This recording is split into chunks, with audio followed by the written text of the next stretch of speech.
From an ecosystem perspective, the collaboration that is happening in the channel is nothing like I've ever seen before. And so we have partners that are banding together and understanding the unique values that each of them bring to the table and supporting customers in really unique ways.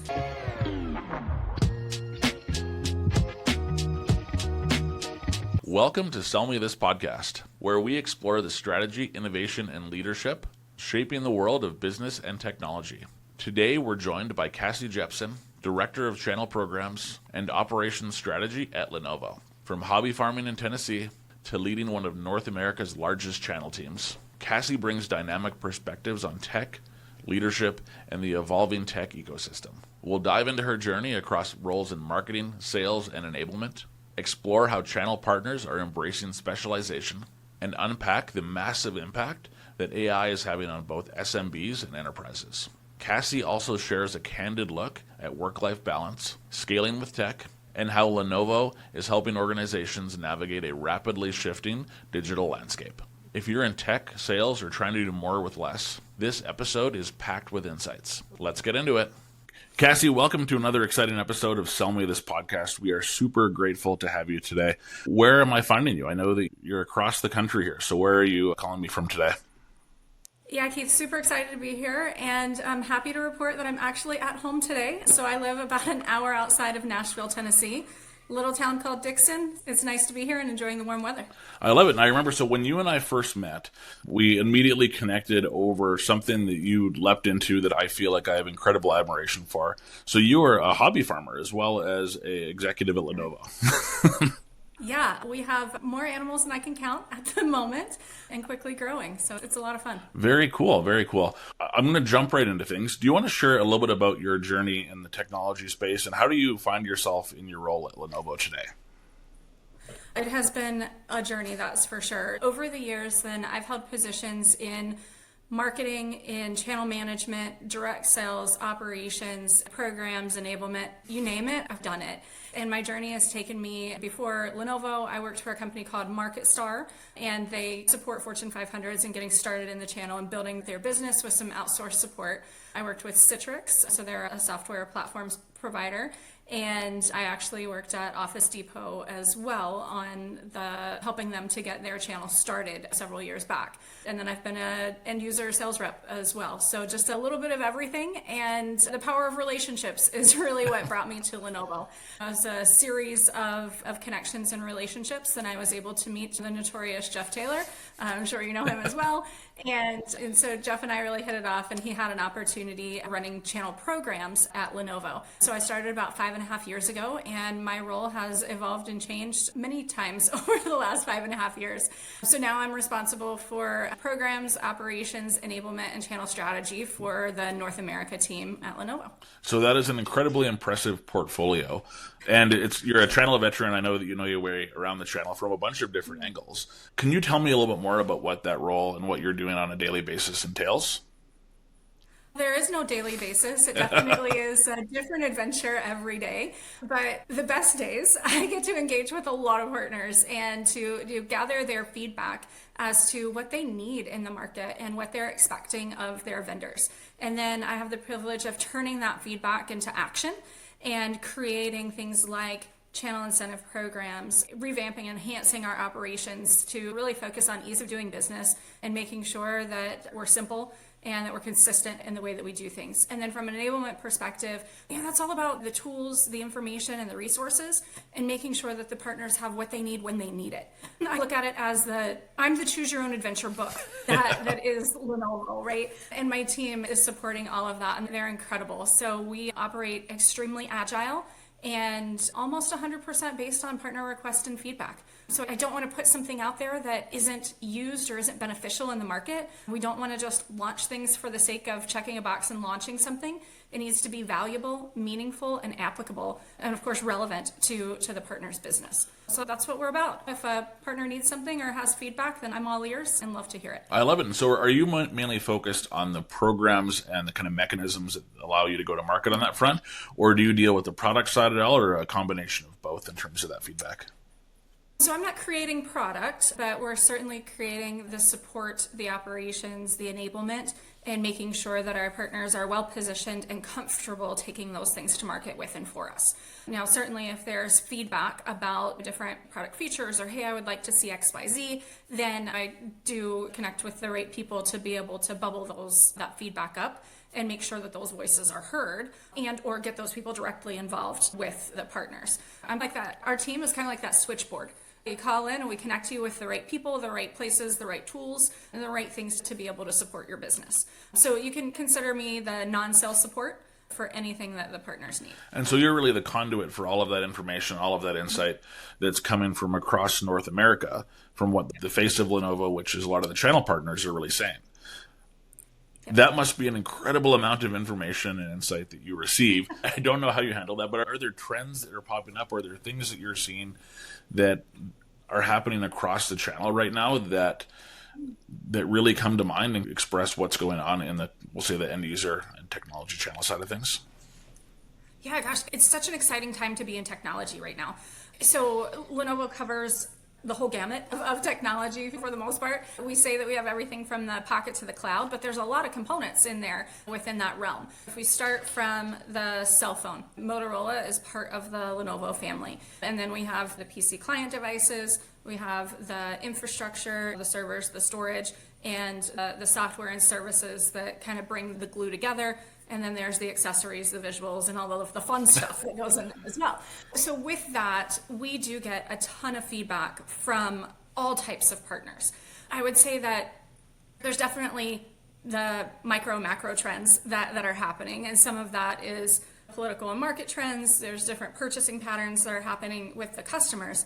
But there's really two really big trends and buzzwords, if you will. AI is definitely one of those. You can't get through a conversation without hearing 10 different definitions of AI. And then the other one is ecosystem orchestration. And that's a really powerful, both of those are really powerful words. So from an AI perspective, the customers are really figuring out, what does AI mean for them? And starting to put together their plans for, what do I want AI to do for me? Is it an efficiency play? Is it a automation play? Is it a monetization element for the business? And there's so many different facets of AI that there's kind of something for everyone. AI spans the, I am leveraging Copilot to write my emails for me today, all the way up to like a cyborg, right? that we remember from our childhood. I think all of my childhood Star Trek fantasies are coming to life right now. The T9000. Yeah. That's right. That's right. And then from an ecosystem perspective, the collaboration that is happening in the channel is nothing like I've ever seen before. And so we have partners that are banding together and understanding the unique values that each of them bring to the table and supporting customers in really unique ways. We see some opportunities where there's upwards of 7 individual partners that are servicing one customer need. And so they're bringing together their expertise in infrastructure and security, in networking, in client devices, in automation and efficiencies, and being that holistic consultant for their customer. And so that brings just a ton of opportunity for us to build and collaborate and find different ways to build those relationships with our partners and with and for the customer.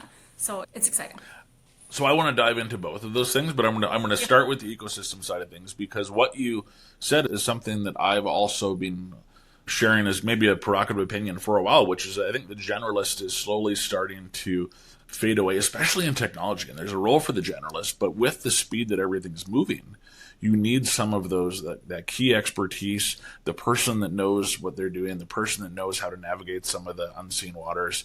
And that role of specialization in the channel is becoming so important.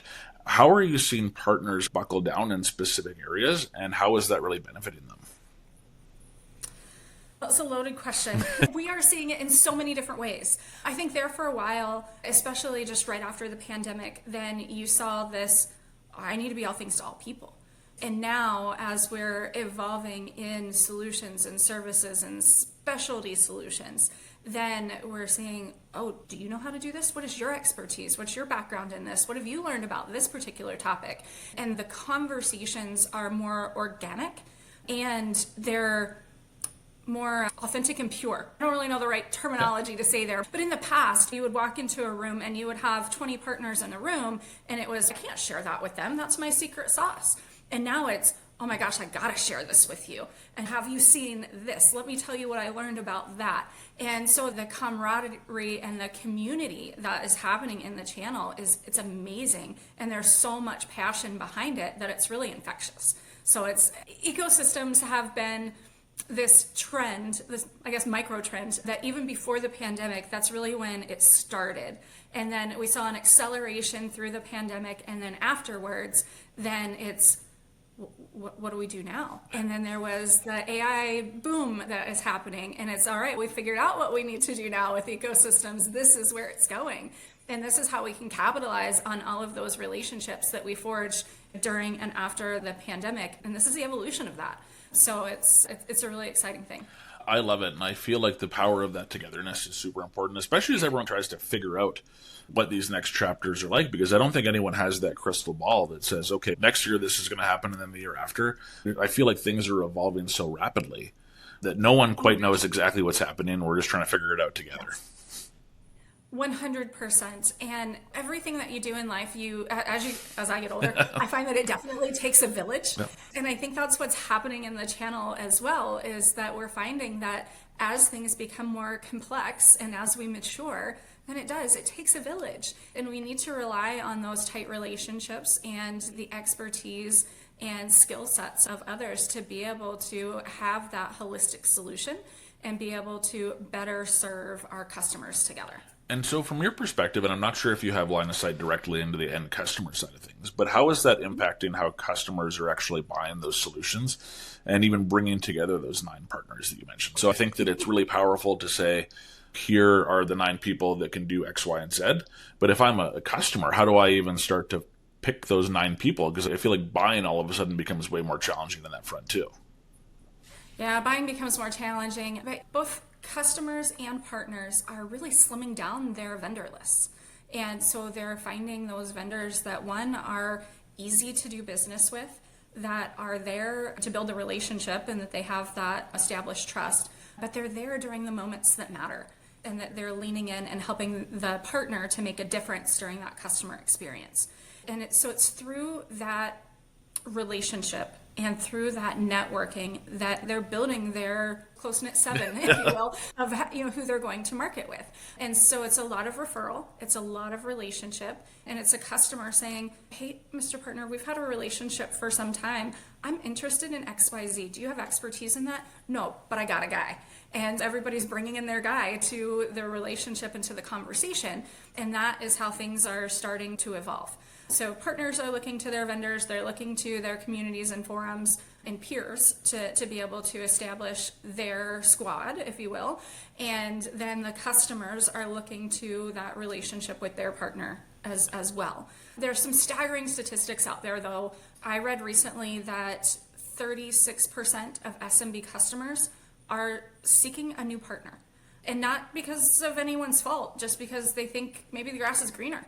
And so they're starting to do some exploration. But what we're finding is that through some of this networking and relationship build and that exploration, then obviously one of 2 things are happening. One, they decide that the grass isn't greener and I've got the best of the best right here. Or they're finding, hey, there's some different thought over there, and I want to explore some of that innovation that I might not be getting from my existing partner. And to that, I would say, make sure you're networking. Yeah. Make sure that you are bringing some of those innovative ideas to the table, and that you have that foresight into being able to visualize proactively what your customers' needs and asks may be. It could be something as simple as, hey, I read this statistic, how does this affect your business?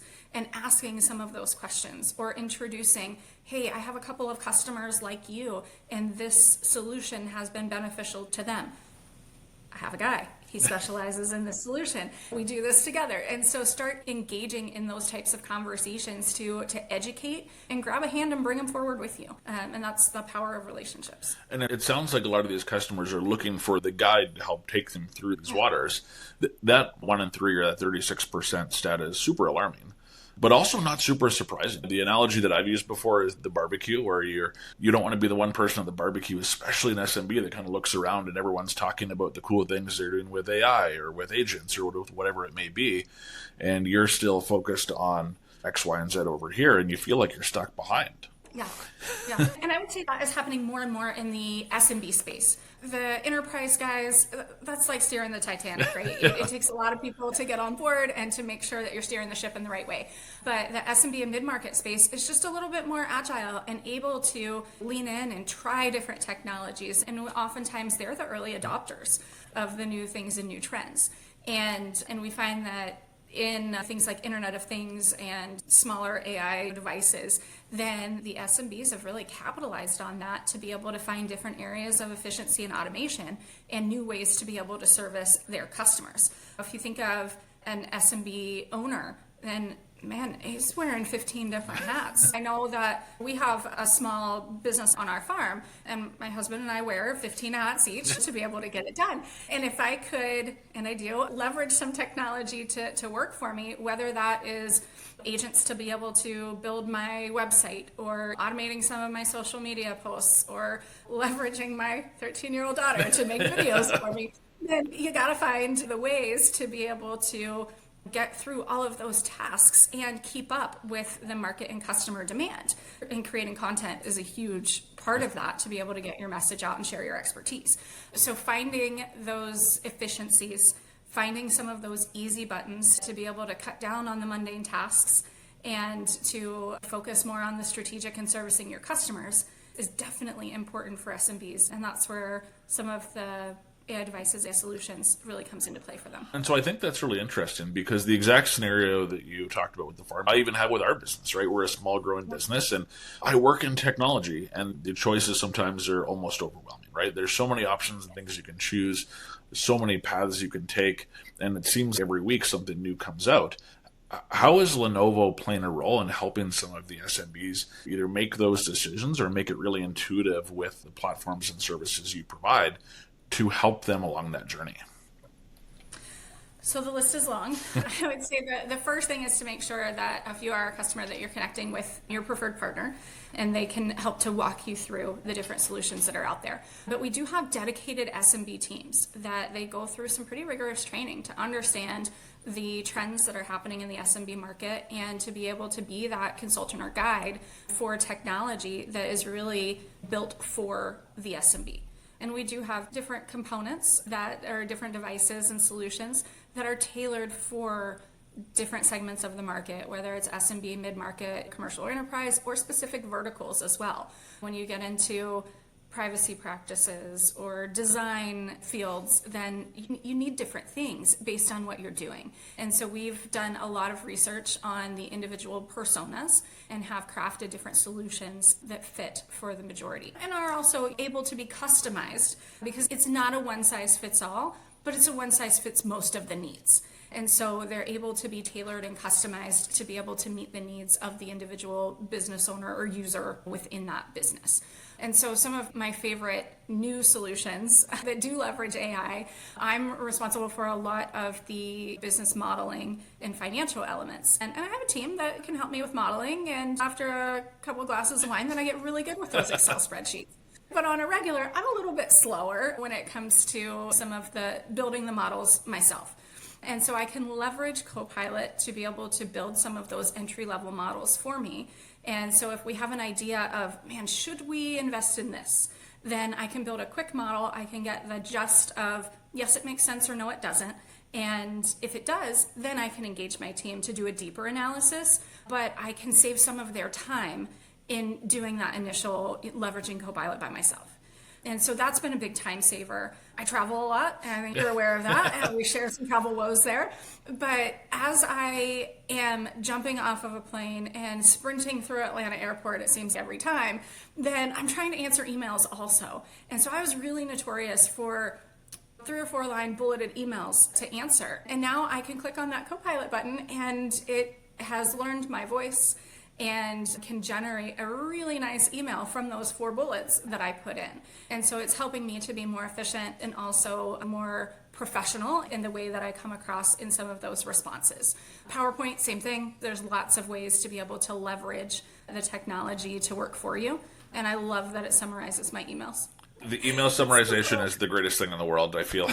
Yes. Yeah. And meeting summaries. I feel like without those 2 things, I feel like I would be completely lost out. It would be like going back to the Stone Ages right now. I'm sure that you're like me, and sometimes you are booked on 3 or 4 different meetings at the same time. And so I can juggle some of those a little bit better now, where it's all right, this 30 minutes I'm going to spend in this one, and then I'm going to jump into this one. And I can do that Copilot summary when I jump into the meeting, and I can catch right up and not miss a beat with those summaries or get that readout after the fact. And so those things have made my life a lot easier because I don't always have to listen to the recording. Instead of taking an hour to listen to a recording, I'm a little bit of a speed reader, so I can take that 5 or 10 minutes and flip through the transcript. And so just finding those ways to be able to check all the boxes that we have on a daily basis and to be able to be a better contributor as a result of leveraging technology to just help me out. And I know a lot of small business owners out there are looking for ways to be able to streamline and to find those efficiency areas. And so whether you are a handyman construction business and you need to quickly be able to identify where are my jobs today? Did I do my invoices? Did I check all of the boxes? There's a solution for that. If you are a small bakery, then there's some IoT devices that can really help you to preheat your oven when you're on your way home from your first job, or you schedule pickups with your customers, do the remote door locks to be able to let them into your space for those pickups, and also to do invoicing and document management on the back end. So there's all types of businesses, and no 2 businesses are the same, but many times we share the same woes. And so if we are leveraging some of the solutions out there to overcome some of those woes so that we can spend the time doing what we love, and I haven't come across too many people that love the paperwork behind it, but if we can leverage technology for some of those small things, then we can spend more time with our customers and we can spend more time building and growing the business that we love and doing things that bring us joy. I love it. And I love that perspective as well, which it's not replacing something. It's just allowing people to focus differently. And I don't know about you, but I have the opportunity to talk to a ton of executives. And everyone I talk to is busy. Everyone I talk to has more on their plate than they know what to do with.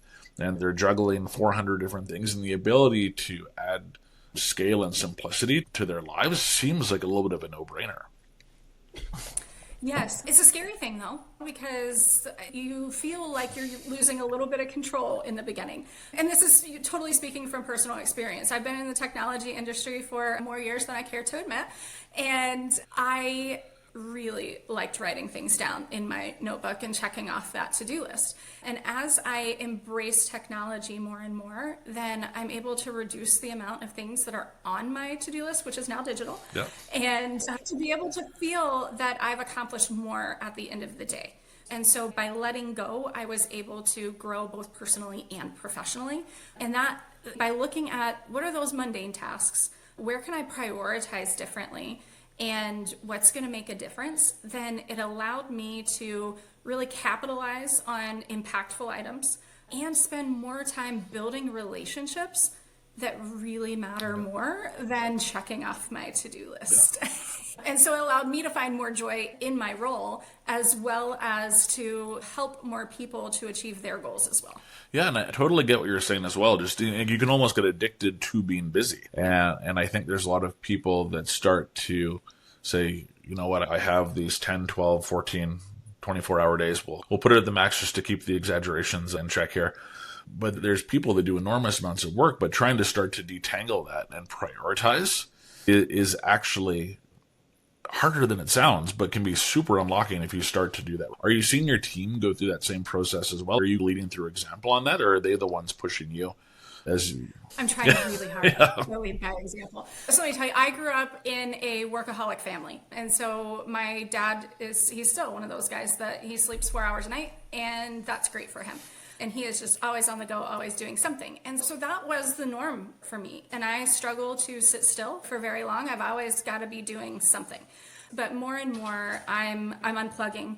I'm finding the areas in my life that bring me more joy and finding ways to be more productive in fewer hours during the day so that I'm not opening up the laptop after the kids go to bed or feeling like I need to pull it out when I'm on vacation or things like that. So the turning point for me was several years ago. My youngest daughter was creating avatars for everyone in the family. And the avatar that she created for me was a laptop, and you could just see the eyes on top of it. You could just see a little head sticking out. And that's what she created for me. And so that was very eye-opening that maybe I'm spending a little bit too much time, and maybe I've become that workaholic that I didn't want to be.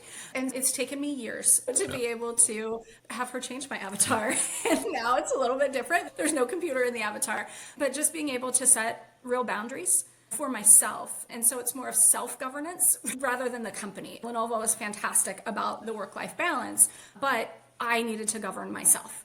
And so by finding different ways to be more effective and efficient, realizing that it's not possible for me to check off every box every day, and that it's okay to let a few things go. It's not, what are the big balls that you're juggling? And it's okay to let some of the small ones go, to deprioritize. And then also making sure that I was leaning on the team in the appropriate ways. And I realized that the example that I was setting by being that avatar was not healthy, and that I needed to make some changes so that I could lead by a healthier example. And so over the past several years, then I've made significant changes, and I'm holding myself and my team accountable to more self-care and more better prioritization and time management. And I feel like going through that as well, and I share probably a similar DNA as what you're talking about, and I feel like I have a similar story of trying to find some of that balance and trying to find a way to not lose the momentum and lose the excitement, but also really focus on the things that are going to drive the impact. And I think AI and some of the tools do an incredible job of that. But being through that probably allows you to coach your team through some of those same challenges, which I think are becoming more and more prevalent way differently. Oh, yeah. The other thing that I get excited is the flip side of that, which is, and we'll focus on the SMB a little bit as well still, the opportunity to do way more with less. And so I think that some of these tools allow for competition, for scale, for innovation on a completely different level and pace than before. And are you seeing that across the board as well, or what's your perspective on that? Yeah, I totally agree. I think that those companies that have embraced some of the technology to do the work for them, then they are seeing hypergrowth as they're doing that, and they are able to find more work-life balance, and they have happier employees just in general. And there's several different surveys and studies that are out there related to that. I think that the most impactful one for me as I was going through my journey was, if you are working more than 45 hours a week, then every hour above that, then the percentage of productivity drop that you actually have by spending more hours behind the desk was extremely significant. I can't remember the exact statistics, but once you got to a 60-hour work week, then you were losing more than 20% in productivity. And so you should have just been working the 40 hours in the first place. And the 40-hour work week isn't necessarily realistic for all of us, but it's interesting to take a look at the statistics that are out there and being able to just listen to your body and listen to your own mental health and be mindful of those things, but also be mindful of those around you and the impact that your behavior is having on them. And that's the biggest thing for me with running a few different teams at Lenovo, and they're at all different stages within their career journey. And so I feel like if I can help them to create positive behaviors early on, then how much more successful and joy will they find within their career once they're at my age than I had as I was growing and developing myself. Well, I think that there's a superpower to constraints as well. And I'm sure that when you think about even how you're leading your teams, how you're allocating headcount or investment, MD, whatever it may be, there's power in saying, here's the box, you have to kind of live with it. And I think that even if you look at your work week in that same way of saying, okay, here's the 40 hours. What are the things that are most important that I have to fit in this box? Because if you have infinity resources, you can do everything all at once and there's no prioritization. And so I think that's a really interesting perspective you're sharing on just creating some of those constraints and helping it actually allow people to thrive in those scenarios. Yeah, 100%. Putting things in a box is tough, right? Because I feel like I need to sit on the box and squish it down a little bit more and see what else I can fit in there. But that's more of a personal problem. So, I mean, it's the power of prioritization, but the power of saying no is definitely important. And especially now that there is so much. There are so many great ideas. There are so many things that could impact the business or innovative projects that we could be working on. But if we do them all, then they're not all impactful.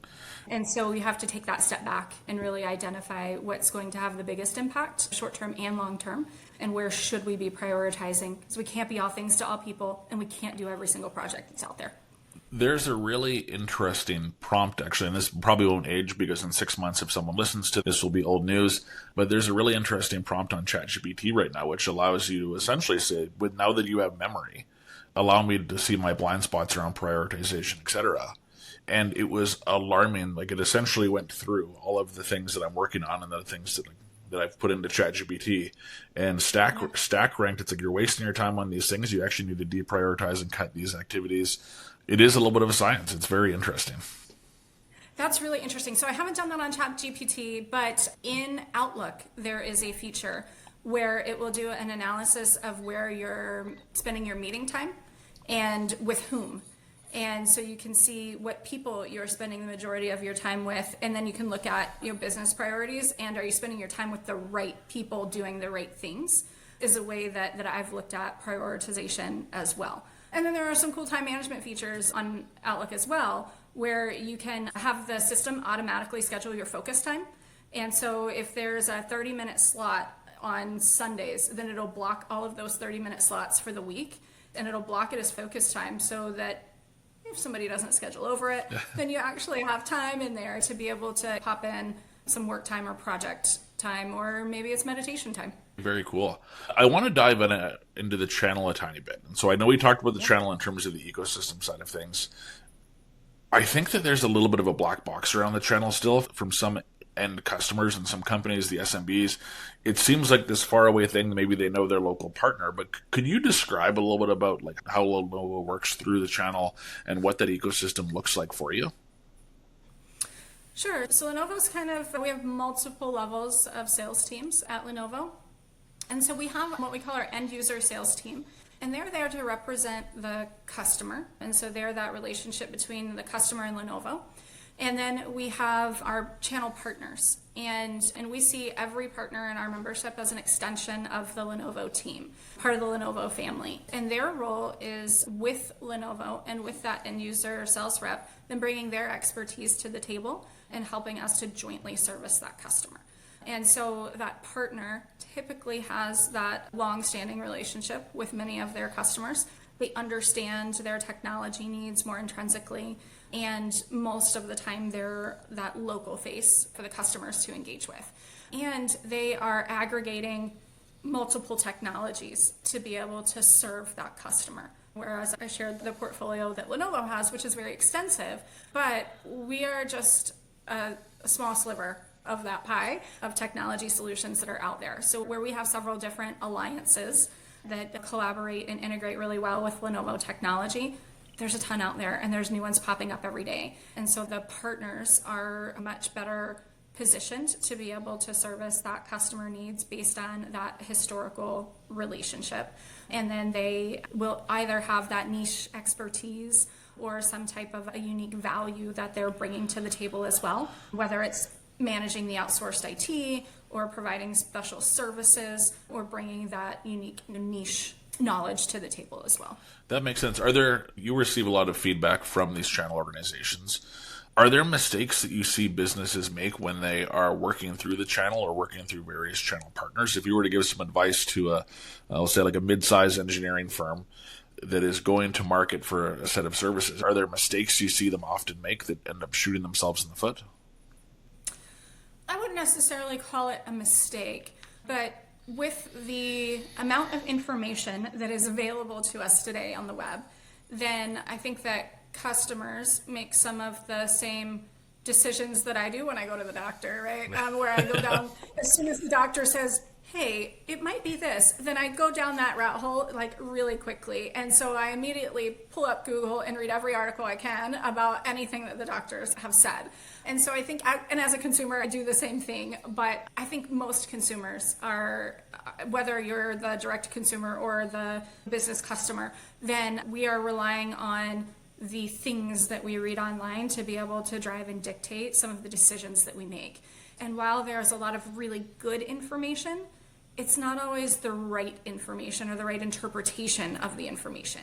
And so my biggest advice would be, let's have an open mind and let's think outside the box a little bit to be able to get to the right solution for your business.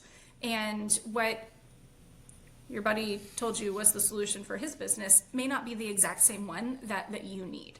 And so just having that open mind and being willing to take a look at the different technological solutions that are out there, then I think that makes the engagement with a partner and with a vendor more meaningful.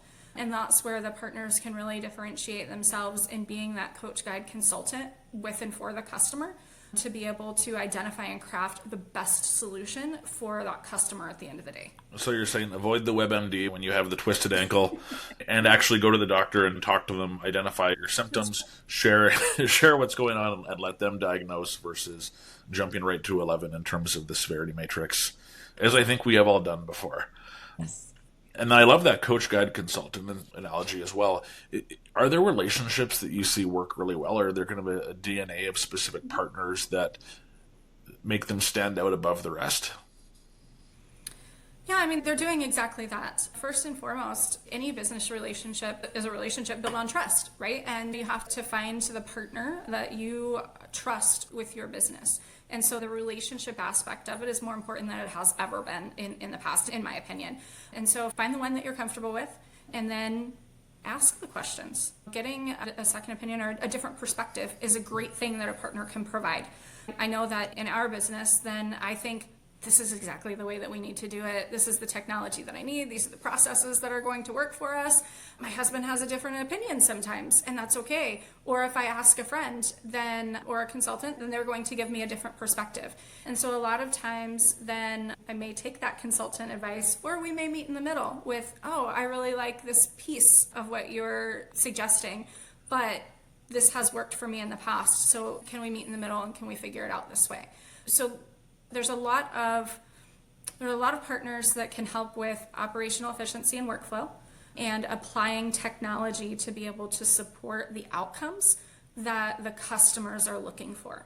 And the benefit of the partner versus Google or WebMD for my technology solutions is that the partner has so much experience and they're working with multiple customers that have maybe not exactly the same, but similar challenges that they have helped to overcome. So the perspective and the experience and the skills that they have around those particular challenges can really be life-changing once a business is able to tap into that resource, that coaching, that guidance and advice, and be able to apply that to their business.